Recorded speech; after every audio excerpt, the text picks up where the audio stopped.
আসসালামু আলাইকুম ওয়া রাহমাতুল্লাহ। সরফের ক্লাসে আবারও সবাইকে স্বাগতম জানাচ্ছি। আজকে থেকে আমরা সরফের মূল পড়া শুরু করে দিব ইনশাআল্লাহ তাআলা।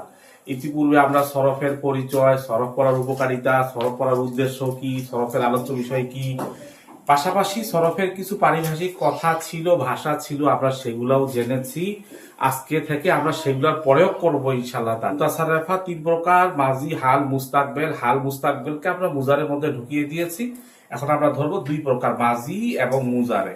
এখন আমাদেরকে জানতে হবে মাজি ছয় প্রকার। ছয় প্রকারের পরিচয় আমরা আগে জেনে নিব।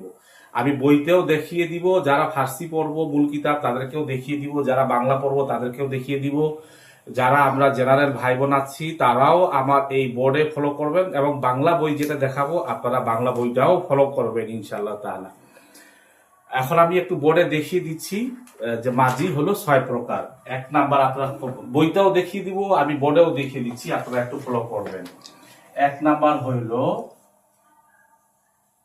মাজি মতলব, মিম ত লাম কফ, মাজি মতলব। এক নাম্বার মাজি মতলব। মাজি মতলব মানে হইলো সাধারণ অতীতকাল, এটা মাথায় রাখবো, সাধারণ অতীতকাল, এটাকে বলে সাধারণ অতীতকাল। মাজি মতলব সাধারণ অতীতকাল।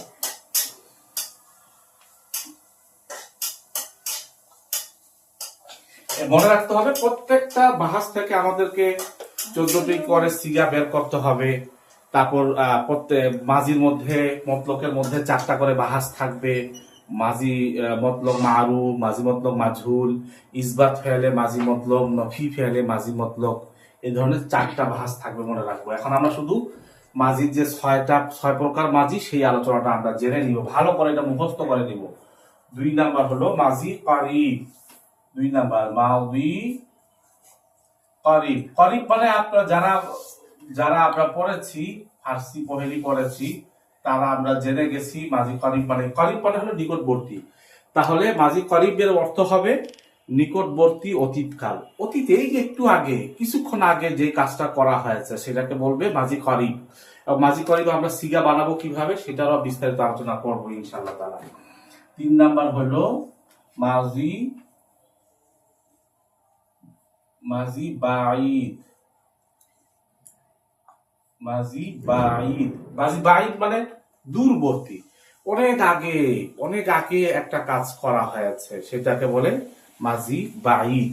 করিব মানে হলে এই একটু আগে যে কাজটা করা হয়েছে সেটা হলো করিব। বাঈদ মানে অনেক আগে, অতীতের অনেক আগে যে কাজটা করা হয়েছে সেটা হলো মাজি বাঈদ। এরপর শিখা হলো 4 নাম্বার মাজি ইস্তেমরারি। মাজি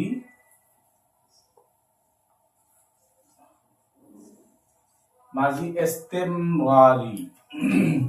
মাজি ইস্তেমরারি মানে হলো চলমান অতীতকাল। চলমান অতীতকাল, যেমন উদাহরণস্বরূপ বলি, শেকড় ছিল, মাজি ইস্তেমরারি, যেমন ছিল অতীতকালে, অতীতকালে একটা গাছ চলমান ছিল, সেটাকে মাজি ইস্তেমরারি বলা হয়। 5 নাম্বার মাজি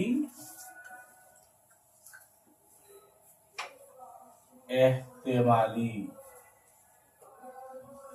মাজি এহতেমালি, এহতেমালি মানে সন্দেহ সূচক অতীতকাল বা আশাবাঞ্জক অতীতকাল যেটাকে বলে, সেটা হলো মাজি এহতেমালি। এটার অর্থ হবে সম্ভবত সে করেছে। আমরা একটা বলি না, সম্ভবত সে এই কাজটা করেছে, এই ধরনের কথাও যদি আমরা ব্যবহার করি তখন আমরা মাজি এহতেমালি ব্যবহার করব ইনশাআল্লাহ তাআলা। কিভাবে ব্যবহার করব, ব্যবহার পদ্ধতিটা আমরা যখন প্রত্যেকটা বাহাস আলোচনা করব তখন একটা জানবো ইনশাআল্লাহ তাআলা। 6 নাম্বার